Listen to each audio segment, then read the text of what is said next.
Bismillahirrahmanirrahim. Assalamualaikum warahmatullahi wabarakatuh. Salam kedaulatan rakyat. Salam.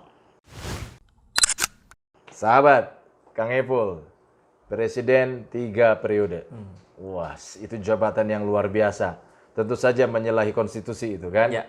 Nah, ketika kita bicara kemarin sering dibahas ya kan, sampai sekarang pun sebenarnya masih, tapi udah mulai turun tuh tensinya. Penundaan pemilu, wacana penundaan pemilu 2024. Ketika gempur oleh netizen, oleh publik, itu sudah mulai redup. Kemudian sekarang masuk ke isu berikutnya, Kang Epul, yaitu Jokowi 3 periode. Malah ini aksi dukung 3 periode ini ada di mana-mana. Ya, termasuk ada bikin spanduk, bikin baliho dan sebagainya. Dan ini ada juga aksi dukung 3 periode tapi tolak pemilu. Gitu loh. Maksudnya penundaan pemilu ya. Ketika kita bicara soal ini, apakah ini memang alurnya begitu, Kang Ipul? Awalnya adalah penundaan pemilu, wacananya, kemudian ini digempur ya kan, penolakan yang sangat kencang, kemudian ini udah redup beralih ke 3 periode. Itu satu. Kemudian yang kedua, ketika kita bicara kemarin juga sudah sempat dibahas di channel Saiful Jaman bahwa Mahfud MD melalui kementeriannya itu mengundang ada rakor ya kan, rakor untuk membahas isu penundaan pemilu ya kan. Nah ini kan jadi blunder gitu ketika kita bicara soal itu. Apa memang tujuannya adalah 3 periode? Pertanyaannya itu Kang Ipul. Kang Ijul, saya kira ini adalah bentuk cek ombak yang dilakukan oleh pihak-pihak yang menginginkan perpanjangan, pendalaman, perluasan kekuasaan dan seterusnya. Jadi dicoba dulu 3 periode oleh M. Kodari, itu pengamat politik yang saya kira sudah terbeli itu oleh penguasa. Karena ada juga Dr. Jajang itu ternyata juga dia sama ditawari untuk berkampanye Jokowi 3 periode, tapi dia menolak gitu. Mungkin yang menerima adalah M. Kodari. Itu dari tahun kemarin Kodari sudah pakai bajunya Jokpro Jokowi Prabowo. Kemudian itu kan penolakan dari mana-mana, akhirnya redup.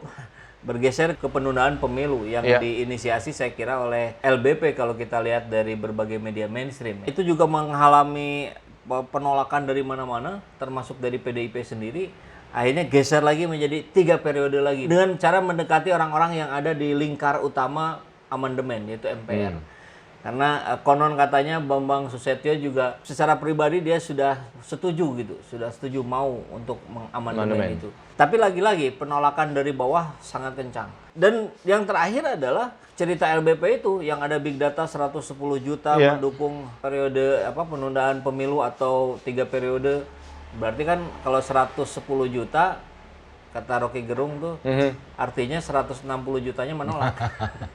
Logikanya dibikin sederhana aja. Nah, sekarang ada baliho di berapa 27 provinsi di Jokowi 3 periode.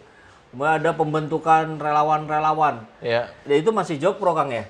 Nah, padahal di titik yang sama Gerindra pun sebetulnya sudah menolak kalau secara kepartaian kita lihat kemarin termasuk yang menolak. Kok bisa terus-menerus ini terjadi? Itu biaya juga saya kira bikin baliho di 27 provinsi pasti miliaran. Nggak sedikit biayanya. Siapa pelakunya? Ya jelas orang-orang yang akan terlindungi kalau Pak Jokowi terus menjabat.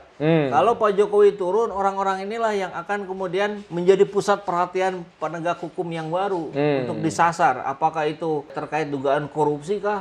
Kolusi kah, nepotisme kah? Gitu. Saya kira jelas clear itu mudah untuk kita lihat. Jadi berbagai cara akan terus dia lakukan sampai detik-detik akhir gitu. Tapi kalaupun toh iya bahwa ini merasa terlindungi ketika Jokowi 3 periode, toh nanti juga ketika sudah selesai 3 periode tetap aja dikejar gitu. Ya itu loh Kang. Manusia itu kan kalau sudah mengidap adiksi kekuasaan, ya upayanya dia akan terus memperpanjang. Jadi 3 periode ini bukan titik. Nanti mudah-mudahan tidak terjadi. Tapi ini kita bicara pengandaian saja. Andai saja 3 periode terjadi, nanti di ujung 4 periode Kang. Amandemen lagi. Nanti terus aja begitu gitu. Ya Pak Harto kita lihat berapa periode itu kan, berperiode-periode 32 tahun itu. Bukan tidak mungkin gitu Pak Jokowi juga akan diset lebih dari 30 tahun. Tapi kalau melihat dari aksi dukung 3 periode, kemudian tolak penundaan pemilu, di mana di sini adalah sepertinya ada logo Jokpro, Jokowi Prabowo 2024, ya kan? Nah, komunitas Jokowi Prabowo. Pertanyaannya apakah sebenarnya ini ada kong kali kong juga gitu loh. Ada kepentingan juga dari sisi Gerindranya atau Prabowo-nya. Kalau melihat bahwa ini adalah komunitas Jokpro ya. Ya, tentulah. Saya kira partai-partai pun akan berdiri di 2 kaki. Kalau memungkinkan 3 kaki, 4 kaki dan seterusnya gitu. Siapa yang paling berpeluang itu yang akan diambil gitu.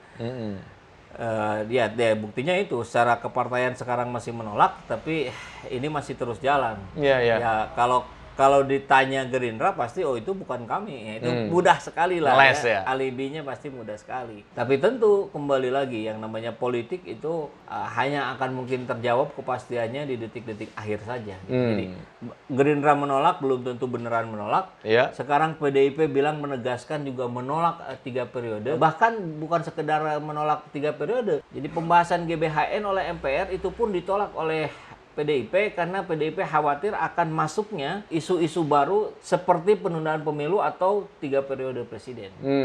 Penolakan ini tentu karena PDIP berpikir tidak ada keuntungan untuk PDIP karena posisi Jokowi hari ini bukan ada di PDIP. Gitu. Karena tadi Jokpro. Nah, tentu lain cerita ketika ini terjadi perpecahan di Jokpro misalkan. Jadi bukan Jokpro tapi Jokpu gitu. Jokowi Puan. Bisa lain cerita, PDIP bisa berubah pikiran ini. Iya. Tapi apapun itu artinya tetap saja ini oknum-oknum atau sebagian kelompok ngotot bahwa 3 periode harus dijalankan. Ya makanya situasi itu harus kita lawan dengan narasi yang lebih kencang juga, yaitu people power. Kalau Pak Jokowi tidak mau jatuh seperti Pak Harto oleh people power, maka dengarkanlah rakyat. Maka ikutilah kehendak rakyat yang sudah kita sepakati bersama 2 periode maksimal. Cukup 2 periode, jangan mengkhianati ya. Alhamdulillahirrabbilalamin, saat ini banyak sekali sahabat-sahabat dari Saiful Zaman Channel yang menjadi patron dari kegiatan ini. Yang mendukung, yang mensupport dengan berbagai cara. Luar biasa. Via WhatsApp, via grup, via media sosial lainnya. Bahkan tidak sedikit yang kemudian mendonasikan uangnya untuk perjuangan kami di medan dakwah ini. Ya jelas hal ini sangat membantu keberlangsungan channel ini karena kebutuhan pun kemudian bertambah. Tidak bisa lagi ini dikerjakan oleh 1-2 orang. Kita harus merekrut lebih banyak orang. Dan itu jelas membutuhkan dana yang tidak kecil. Oleh karena itu buat sahabat-sahabat semua yang terus mendukung kami, doakan juga kami untuk mampu istiqomah, untuk mampu terus menyuarakan dan menggemakan suara hati rakyat. Dan seperti biasa, bagi yang ingin membersamai kami dengan membantu operasional channel ini, sahabat bisa mendonasikannya ke nomor rekening yang ada di bawah sini. Dan silakan untuk mengkonfirmasikannya ke nomor yang ada di sini.